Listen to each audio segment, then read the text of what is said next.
கிட்ட அதிமுக இல்லை. இதை நம்ம கவனிக்கணும். அவங்க 3 பேர் வராங்க, இவர் தான் ஒத்துக்க மாட்டேன்றாரு.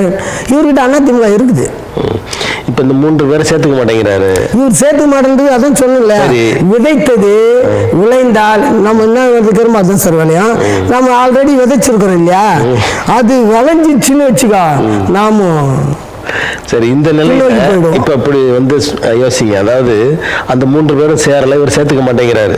ஆனா மற்ற கட்சிகளை கூட்டணியாக சேர்த்துக் கொள்வதற்கு விரும்புகிறார். நீங்க வாங்கன்னு சொல்ற மாதிரியான பேச்சுகளும் நடைபெறுகிறது.